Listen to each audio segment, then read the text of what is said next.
بسم الله الرحمن الرحيم. طبعا صار لي شغلة شهرين، يعني صدقا فوق 100,000 دولار هذول تم تحصيلهن من الناس، يعني أو تمت الموافقة على دفع هالمبالغ والعمل عليها خلال الأيام القادمة والأشهر والسنين القادمة. بس اللي أنا مستغربه إنه طيب، يعني بتيجي بتحكي بيقولوا لك ما معهن حق ربط الخبز الناس، بتيجي بتدخل في صلب حياتهم، بيطلع ناس يعني منين عم تجيب هالمصاري ما بتعرف. وهو يعني عمليا ممكن الشخص مثلا يعني شاف مجال الربح، راح باع أرضه، راح باع ذهبات مرته كذا، دبرهن ليدفعهن مع واحد يحطهن تجارة. اجى هالواحد نفضوا فيهن وقال له يا الله روح. يا شباب بالنسبة أنا ما في شيء له حل. اللي عنده مصاري زيادة يدق عليه وإن شاء الله بحط له إياهن بمطرح بمكان آمن. هوني أوروبا يعني أي شيء بتحطه فيه موافق عليه بيصير فيه تأمين له. يعني نحن في واحد من أخوتي فاتح سوبر ماركت، الفائدة كتير كتير كويسة، بس إذا إيجار راس مال ممكن يطوروا لو وصل لمرحلة يعني أرباح كتيرة، وممكن نعمل بدال ال يعني السوبر ماركت 2 3 و4. فأنا حتى ما واحد يقول ليش يا أخي جيب لنا البديل. البديل موجود، حياك الله بأي وقت. إيش من عندك مصاري 1000 دولار، 2000، 10,000، 100,000، مليون، مليار، ما عندي مشكلة. راح ابدأ بهذا الأمر. أنا اللي باخذ وأنا المسؤول. أنا كان ودي، أنا من زمان والله فكرت إنه يصير للضيعة بنك. هالبنك يتم التعامل فيه عن طريق الشباب الضيعة المغتربين، كل واحد يدفع 1000 دولار. مثلا نحن 500 واحد 500,000 دولار، يعني بندفع 2000 دولار، مليون دولار. بس هذا أمر والله صعب. لذلك أنا بحكي عن نفسي أخي، هذا الموضوع أنا بستلمه. اللي عنده 1000 دولار، عنده 2000، عنده 10، عنده 20، يحطهم معي. بس بده ما يلح كتير. أنا بتصرف، أنا كل شهر أشوف بحسن أعطيه من الأرباح، بعطيه، بحاول يعني خليه يمشي ضمن النسق، يعني يمشي حاله. والله في فوائد هوني، في فائدة كتير كبيرة. بس ما اشتغلت في هالمجال يعني قبل هالمرة، انه انا كشخص اني اشتغل في التجارة ما اشتغلت. انا الحمد لله رب العالمين عندي راتب وماشي حالي. بس يا اخي اذا بدكم تروحوا تحطوا مصرياتكم مع ناس ويرجعوا ينصبوا عليكم وهذا الموضوع مستمر، لا والله انا اولى فيها. مثل سالفة الامارة، اذا بدي يصير ابو عمشة وبدي يصير فلان وعلتان امراء، لا والله انا اولى. لا والله انا بحسن اشتغل بحل قضية، بحل سالفي، بحسن اعمل موضوع. ليكني كل يوم عم بحل قضية. امبارح حلينا سالة محمد العنتر، ايش قد صار له مسكرة 5 سنين ما حدا حسني يحرك فيها ساكن. ضليت معاه اسبوع وانا افهم منه واكتب ورقة وكم واحد انتو، ابن مين انتي، واعمامك مين هون، واخوالك مين هون. وحاولت مع اخواله ما في ثمرة. مثلا هو مختلف عن مع الخال اللي معاه وممكن يساعده. حاولت مع اخوته ما في، بلحظتها ما كان يعني قالوا شو يعني متشاورنا وكذا. رجعت حاولت مع اولاد عمون. الامور يعني ما هو الامر مو هين. فيا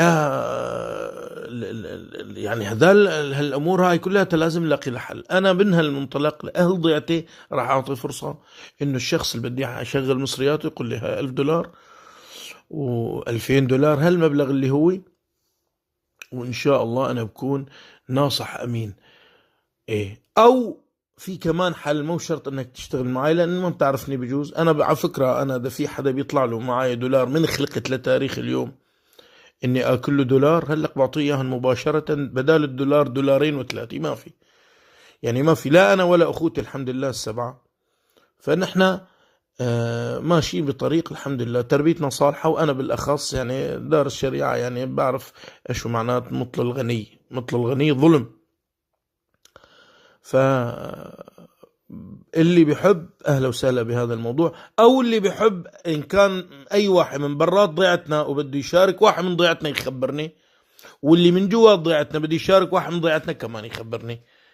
أنا عندي مجموعة شباب طيبين، مشايخ وناس عم يشتغلوا وجماعة شرفاء، بنسألهم إذا هالشخص محل ثقة منزكيه، وإذا زكيناه رح يكون بالترتيب معه. إذا شفناه أهل وشفنا مشروعه ناجح بنقول لك اشتغل معه. إذا حاول الله يرضى عليك يا تحط المصاري معي أنا عبين ما يصير في بنك، ورح إن شاء الله نشتغل على هالموضوع، يصير في نستثمر نشتري فرن مثلا للضيعة كامل، ممكن أنت تدفع $1000 2000 تعمل سهم، يا تعطيني يا إلي أنا شغل لك يا على عاتقي وأنا بستفيد وأنت بتستفيد، مثلا بعطيك الربع وأنت أو بتستنى لحتى يصير في بنك، أو بتسألنا عن الشخص اللي بدك تشاركه أو تعطيه مبلغ تبيعه سيارة كذا، بحيث قبل ما تتصرف التصرف يعني نساعدك بحيث انه يبقى بنكفل نحن اذا الشخص ما اعطاك نحن بنعطيك. طبعا انا بالنسبة لي يعني عندي طريقة معينة، اعرف الشخص بده يعطيك ولا لا، وممكن مثلا استطيع مثلا حط ايدي على ارض مثلا له، اجي اقول له سجل لي ورقه اكتب لي اياها باسمك، ومثلا بكفل ويبقى هذا الشخص. فاذا انت بدي اياك اما تشاركني واما تستنى البنك لحتى يصير وده مستعجل، اما تشاركني واما تشوف حدا. اذا قلنا لك نحن بنكفله خلاص انت في مأمن وبتروح بضل ماشي، ما بتسأل، يعني بتاخذ حقك مني طبعا، بس تأخر عليك بتاخذ بعد فترة بتعطينا مجال، يعني بتحطنا بالحسبان. فأنا بهالعملية هاي بقضي على سالفة النصب والاحتيال على واحد من ضيعتنا في كل الضيعة كلها بقضي عليها بهالحالة. إما بتعطيني أنا وإما تستنى لحتى نعمل عمل استثماري، مثلا عمل جماعي للعمليات الاستثمارية، ممكن تتعدد أكثر من عملية، بجوز مثلا نشتري فرن، وبجوز مثلا نشارك صايغ، بجوز كذا. انت بتقول انا والله بدي الفرن، انا بدي الصايغ، انا بدي كذا، هاي بعدين، هاي مرحلة يعني بعدين، هلا قصة ما وصلنا لا. لما بصير في محبة من الناس لأبو الطيب وبصير في تعاون بيطلع معانا مشكل ملون ان شاء الله. بس طولوا بالكم يا اخي، بس يعني عبين ما اخلص من هدول اللي عم يعملوا لي عرقلي وعم يعملوا عصي في العجلات، بس لا اخلص من هدول. هلا طبعا بدهم يستلموني، ابو الطيب بده ينصب على الناس، ابو الطيب مثلا بده كذا الى اخره. فانت اذا لك ثقه فيي انا جاهز والله العظيم، مع اني انا ما كنت ناوي اشتغل بهالامور لا هاي ولا موضوع اللي قلت لكم استلام الامور المساعدات والمقبرة أو غير المقبرة وغيره. وانتم بتعرفوا تاريخي من خلقت لتاريخ من شهرين ما كنت مشتغل في موضوع الجمعيات الخيرية ولا شيء. بس أنا والله إذا بدي أشوف العالم كلها عم ترفض العمل لأنه في حكي عليها، لا والله أنا بدي أشتغل. اللي بدي يتهمني أنا إذا عرفته إلكن علي أخذ حقي منه، حقي والزيادة وطلتين الباطل وإذا ما عرفته الله لا يسامحه.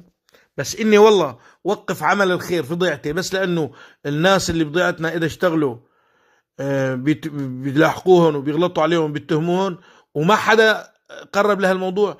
انا من فتره مشت حالي قلت بما انه في كتير حكي علي يعني مشاكل ملون، ما بيخلوا اعدائي الا كلام بيحكوا، ما خلوا شغلي الا حطوه فيه، ضلت على هاي السالفه، لا خلينا نخوض فيها ونخدم اهل ضيعتنا، والله حسيب هدول اللي بدهم يحكوا علينا. يعني تصور انت هلا بحدود $100,000 تم تحصيلها بهالشهرين، ايه فهذا امر قليل يعني. موجودات احصائيه عندي موجوده، فلان كذا، فلان 2000، فلان 7، فلان 12، فلان هلا هذا الأخير بيجي $50,000 ما يكلمي. فنحن بدنا نعرف نتصرف. أنا دائما بحل المشكلة وبرجع بوجد حل استباقي للمشكلة. يعني أنا شفت في نصب احتيال عم يصير على أهل ضيعتي، عم لاقي لهم حل. اللي شاركوا محمد العنتر هني هدفهم يستفيدوا، مو هدفهم يروحوا للمصريات اي نعم. يعني انا فهاي عندي حل لهالمشكله. خلص انت معك مصاري 1000 2000 3، دق لي قل لي موجودات هذولي بالحفظ والامان. وانا مو يكونني $1000 ولا 10، اقسم بالله العظيم اذا بيكونني 100 مليار دولار عندي اياهن مثل لا شيء، لاني شبعان بيت ابوي الله يرحمه، شبعان انا مبادئ، شبعان يعني في بيت اهلي، ما بتعدى على حرمة الناس، ما بتعدى على أعراض الناس. لحد الآن ما حدا حسن يثبت علي إني أنا وعزابي أو أنا ومتزوج تعرضت على عرض حدا بغير حق.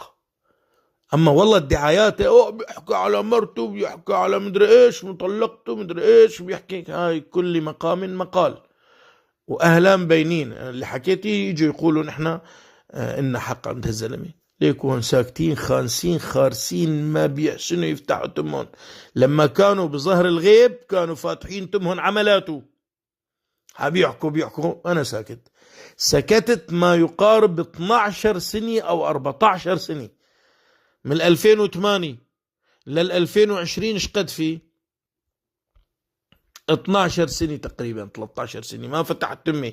ما حدا بيعرف السوالف اللي هلق صارت الناس تعرفها إلا بعد ما يقارب 12 سنة، ولأسباب كتيرة ما وقت هلق. خلونا عند المهم يا شباب، الله يرضى عليكم، يا حطوا مصرياتكم في جيبكم وحافظوا عليه، يا إذا لابد يعني عندكم في شيء عم ينخزكم لازم تشغلوهن، يا أخي جيبوا لي إياهن. وأنا والله العظيم ما بيروح لكم دولار عندي، وقلكن علي الله أعمل المستحيل إلا تستفيدوا وتكونوا سبب في مساهمات كبيرة على مستوى. في واحد من أخوتي هلق فتح سوبر ماركت ونجح وبدي يفتح فرع تاني وثالث، أنا رح أحط لكم إياه معاه، حط لكم إياهن معاه يشغلهن، وهو واعي ويعني أمور الحياة مخضرمها وشغله نظامي، يعني بالأبيض مثل ما بيقولوا علنا نظامي، وبيفتح فرع وفرعين وثلاثة، وبأرقى دول العالم الأرباح كبيرة. فإن شاء الله ما بتكونوا إلا مبسوطين. ولا تكبروا المبلغ، اعملوا مبلغ بسيط وشوف النتائج. يعني اللي معاه 10,000 ضروري يعطيني 10,000 يعطيني 5. يعني أنا عم بحكيكم والله وخجلان ماني هالأمور هاي، بس إيش بدي أسوي؟ بدي ألاقي حل يا أخي. يعني أنتم مع الناس اللي ما لهم يعني ما لهم سند وما عندهم شيء مثلا يأكد لكم على إنه هدول ممكن ما ينصبوا عليكم، وأعطيتوهم. يا أخي طوبقة للشخص اللي بتعرفوه كل أخوته بأوروبا وكل أخوته ماشي حالهم وكل أخوته ما عليهم حكي بالمال، مثلا بالمال وبغير المال.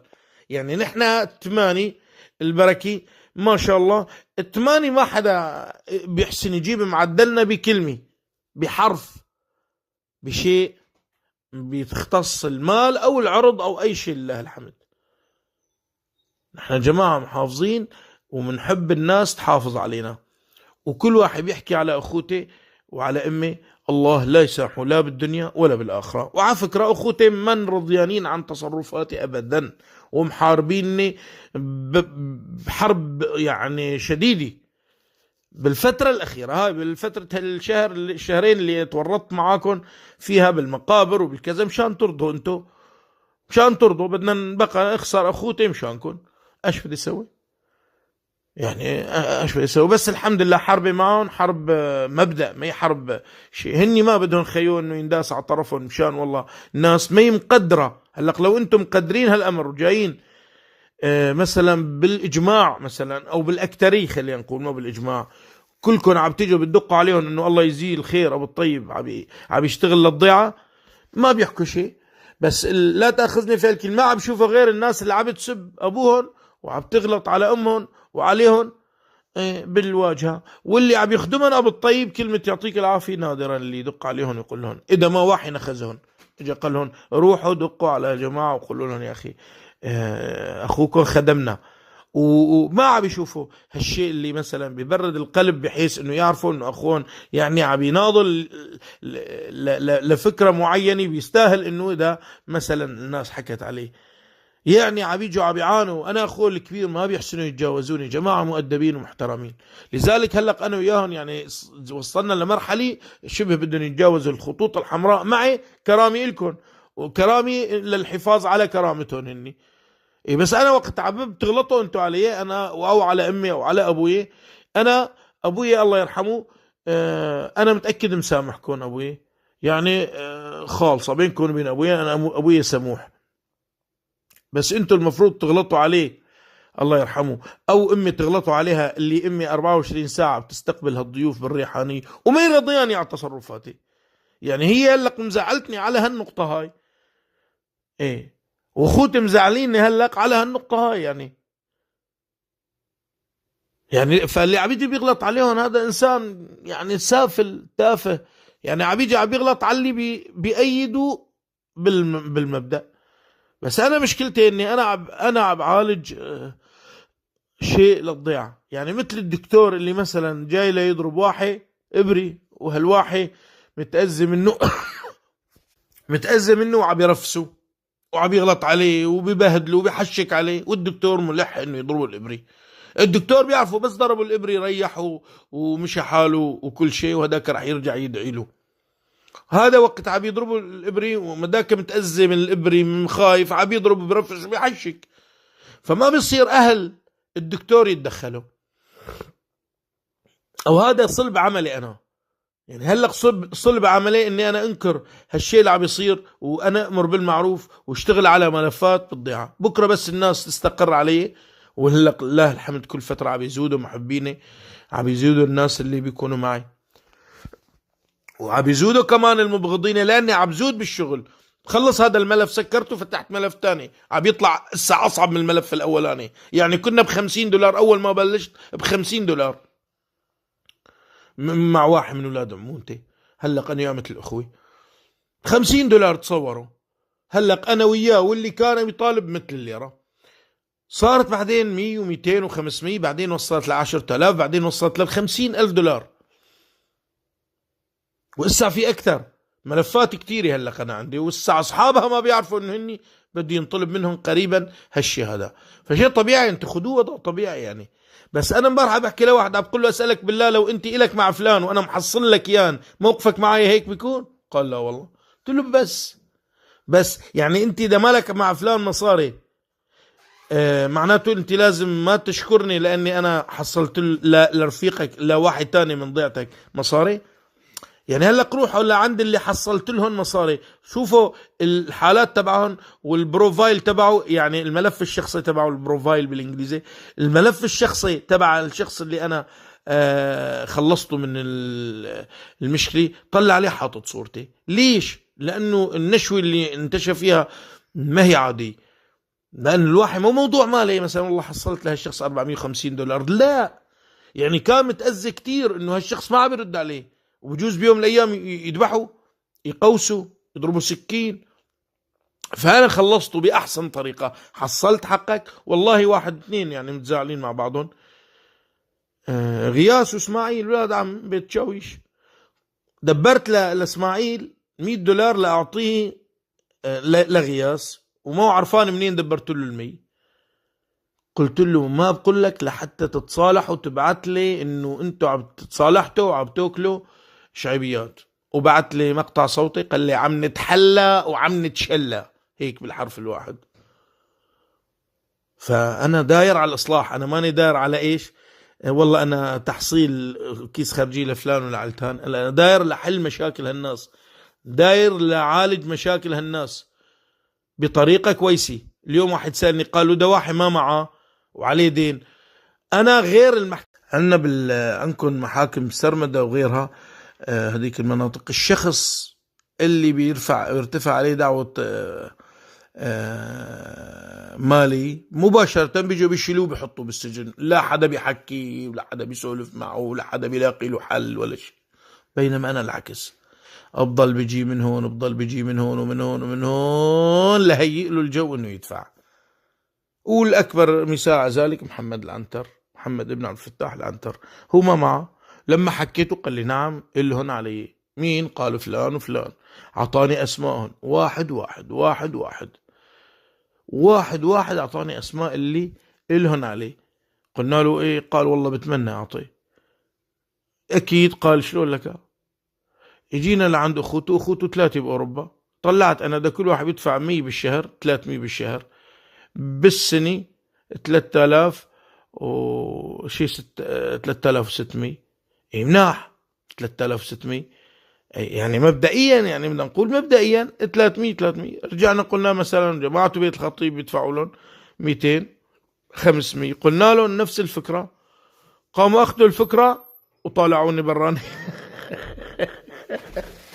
أقسم بالله العظيم أخذوا الفكرة سرقوها مني، والله العظيم لو مزودين 100 لكم ناقصين 100، والله ماني زعلان. لا هدوكي قروا ب 500 اورو.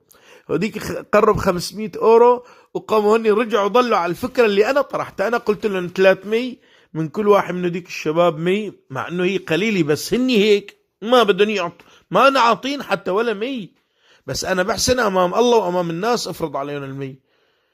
يعني انا كنت ولا زلت عم بحكي انه لازم يدفعوا 100، هاي اقل شيء. لأنهم بيتحججوا عم يدفعوا، ما عم يدفعوا عليهم ديون ومن الآخرين، بس ما بيحسنوا يقولوا والله ما بنحسن ندفع 100. الناس بتعيلهم. قلنا لهم يا أخي أنتم 100،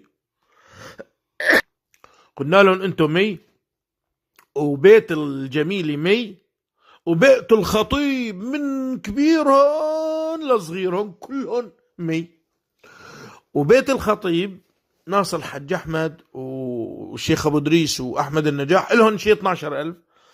قلنا لهم إذا فعلوا بيت الخطيب يدفعوا 12,000 على مدة 6 سنين، 5 سنين أو 6 سنين، إيه إذا فعلوا بيشيلوا هالمبلغ وبيرجعوا لمين؟ للشيخ أبو دريس ولا أحمد النجاح ولمين؟ ولا ناصر حج أحمد وابن ماجد أمجد.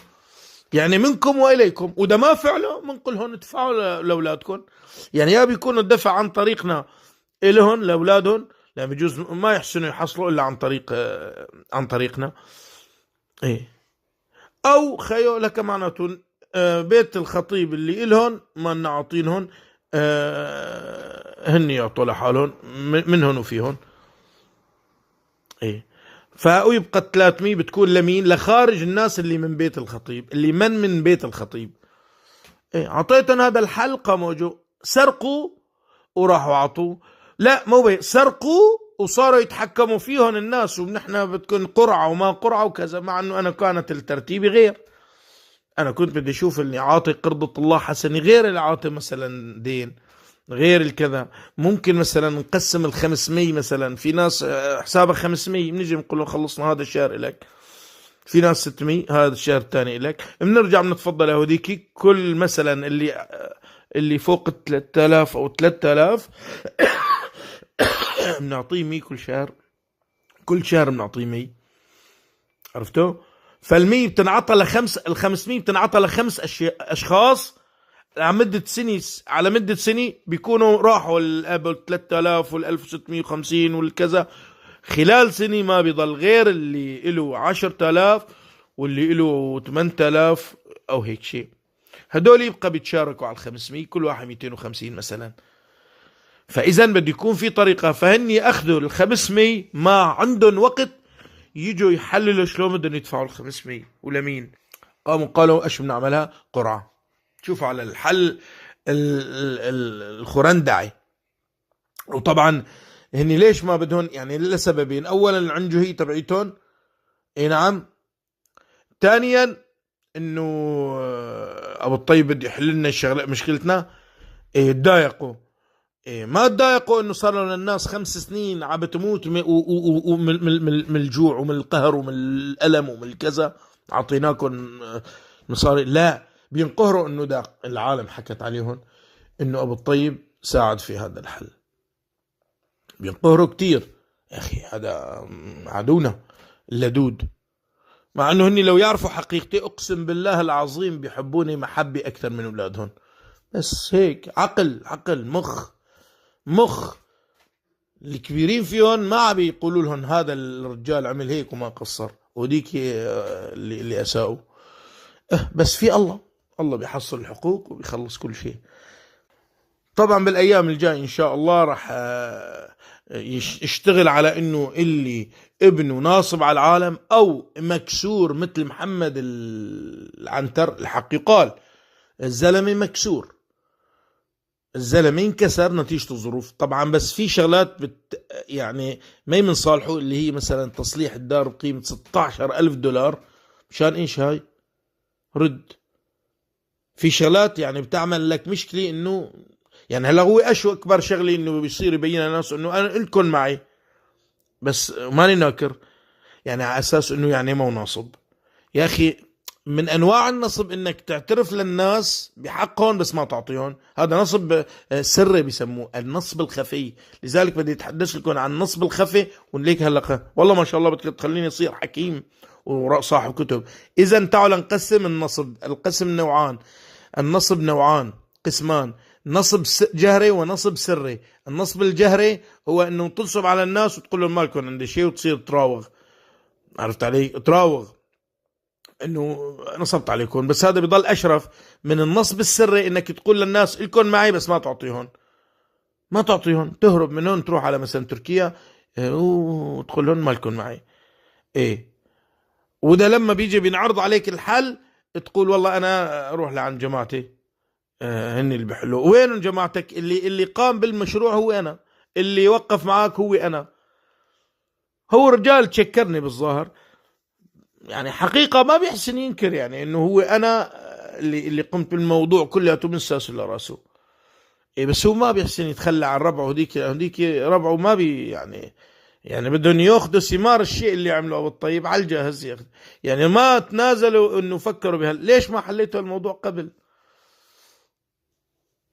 ويا سيدي انا بوثق في دينهم كلهم، خلوني يقولوا انه هني حركوا ساكن ولا سكنوا متحرك قبل ما انا دخلت في السالفه. اتحداهم اذا بيكونوا فكروا يدفعوا دولار واحد، ولا حدا الا الان ما دفعوا ولا دولار. اللي دفعوا اللي بده يطلع طلعت براس اخوته ما بقى يحسنوا يعني اخر شيء انا ضغطت عليهم ضغط ماكن انه على الفيسبوك بدي احكي وبدي كذا بدي كذا. اخر شيء قالوا لهم ادفعوا يا اخي، قالوا لهم ندفع. اخوته كويسين كمان يعني الشهاده لله ما عندهم هذا يعني، بس قصروا يا اخي، قصروا وربعهم اللي هي المجلس تبعهم ما عرف يتعامل مع هاي السالفه. ايه، وانا بدي اغير كل هاي السوالف في الضياع. يعني في الضياع الشخص اللي بده إيه اللي بيكون عليه دين، كلمه ما معي ما راح تخلص معك.